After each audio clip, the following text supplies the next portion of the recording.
Deuxième corner pour la Louvière avec Bova. Bova, la reprise de Fileccia et la détente de Nkela. La première réelle occasion de cette rencontre après 8 minutes de jeu. Et ce sera un nouveau corner pour les Loups. On reprend les mêmes, mais de l'autre côté cette fois. Toujours Bova qui va botter ce coup de coin. Et cette fois, il y a un défenseur sur la ligne de passe. Bova à nouveau, Nakache de la tête et ça passe au-dessus. C'était plutôt Fassin. C'était trop grand sur ce coup-là. Louvière qui gagne le terrain. La petite passe là, avec Yalaloussala directement sur le gardien. Et Turnout qui dégage ce ballon. Une belle opportunité là pour les Loups. On les sent présents, bien présents dans le rectangle. Il ne reste plus qu'à concrétiser. Voilà. Sans grand danger. Il n'y avait pas beaucoup de joueurs qui suivaient. Pechto, la bonne passe là. Et le joueur qui se retrouve seul là pour le goal. C'est le 1-0 à la 13e minute de jeu. Et c'est Sousa Campos qui marque ce goal. Sousa Campos qui a bien joué le jeu avec 2 défenseurs sur lui, qui a su trouver la faille pour marquer ce goal. C'est 1-0 à la 13e minute de jeu. Houston avec Yalaloussala pour Houston à nouveau. Fileccia qui a attendu l'appel là. Ouh, c'était bien essayé quand même. Nkela qui était bien avancé, il aurait pu le surprendre, mais son ballon passe à côté du goal d'Nkela. 34e minute de jeu.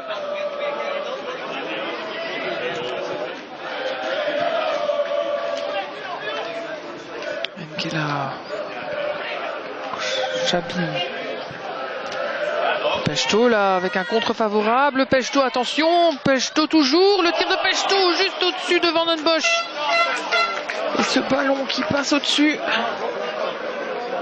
À nouveau, suite à une passe en profondeur. Turnout qui se montre quand même plus dangereux après ce premier goal marqué.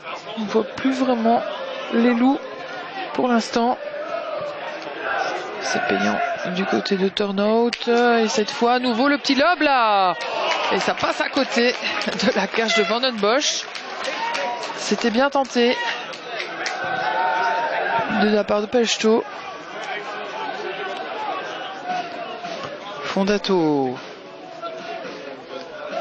Attention à la récupération du buteur là, du premier goal. Oh, le ballon avait été contré en plus. Bon réflexe de Van den Bosch. 52e minute de jeu. Corner botté par Bova. Oh, le bon suivi là de Nakache qui l'a mis de la tête, qui a trompé Nkela pour le 1-1 à la 52e minute. Superbe but marqué par Nakache. Un partout. Yalaloussala. Yalaloussala aux prises avec combien de défenseurs là, on laisse aller Yalaloussala qui file toujours. Yala qui tente sa chance.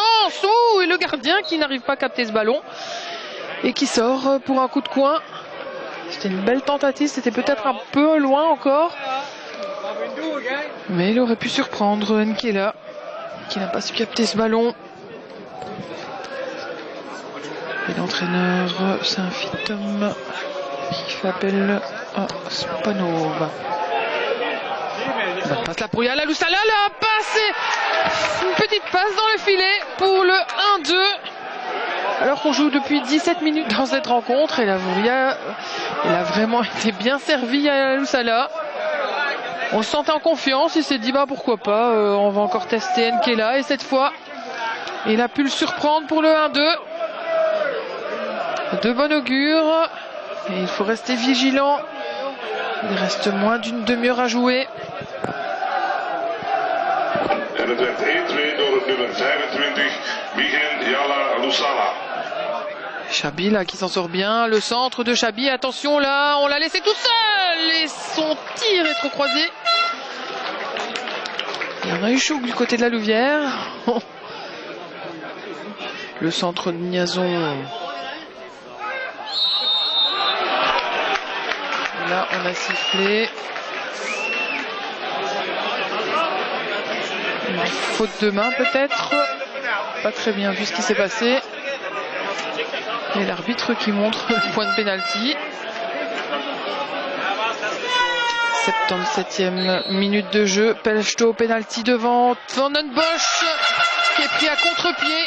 Et c'est l'égalisation. Il reste 12 minutes à jouer dans cette rencontre.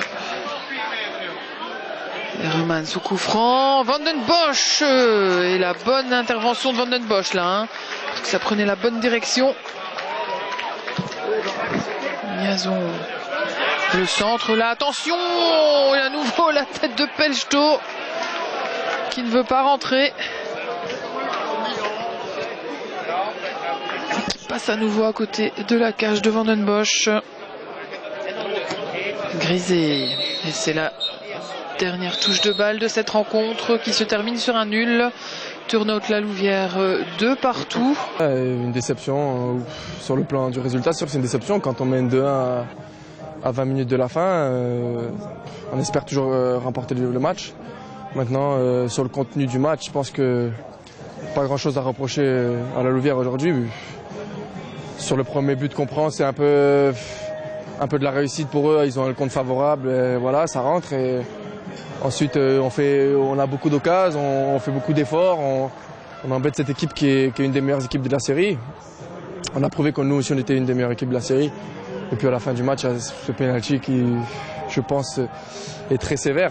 Après, je le vois du terrain. Je ne sais pas comment ça donne de la tribune, mais voilà, c'est une main qui est complètement involontaire. On nous siffle penalty. Voilà, on est à l'extérieur, on sait comment ça se passe dans ces cas-là. 2-2, bon, c'est pas un mauvais résultat non plus. On prend un point chez le 4e. On est toujours invaincu depuis je crois, 6 ou 7 matchs. Et surtout, comme je vous ai dit, le contenu est très bon, donc il faut retenir ça. Je serais curieux de voir les images. Tous mes joueurs me disent que, certes, le grec touche le ballon de la main, mais il a vraiment les mains le long du corps. Donc c'est très difficile, c'est frustrant pour les joueurs. C'est vraiment une faute légère. Et involontaire surtout. On dit toujours qu'il n'y a pas les fautes de main, si elles sont involontaires et le bras le long du corps, il ne faut pas siffler penalty. Mais comme ils ne s'en sortaient pas, ils ont essayé 2 fois, 3 fois de tomber dans le rectangle. Et pour finir, l'arbitre a fini par siffler. On ne sait rien y faire. Il fait quand même 4 ou 5 penalties sur les 6 derniers matchs. Ça commence à bien faire. Vous restez quand même néanmoins dans la course pour le tour final? Bah oui, on savait qu'aujourd'hui il ne fallait surtout pas perdre parce que Bocholt recevait Grimbergen le dernier, donc on s'attendait à une victoire. Donc aujourd'hui on est toujours à 3 points de Turnhout et à 4 points de Bocholt, qui a un calendrier plus difficile que le nôtre, sur papier, parce qu'on va rencontrer 4 équipes pour ce Primont qui a l'air démobilisé, et puis 3 équipes qui jouent pour se maintenir. Mais je veux dire, le 10 sur 12 ou 12 sur 12 est jouable. Et ben on verra ce que feront les adversaires. Toutes les semaines il y a des surprises. Nous on est toujours aussi invaincus maintenant depuis le match de Zaventem. Le moral est là, l'équipe se bat. Je veux dire, tout roule. Aujourd'hui, il a juste manqué la victoire.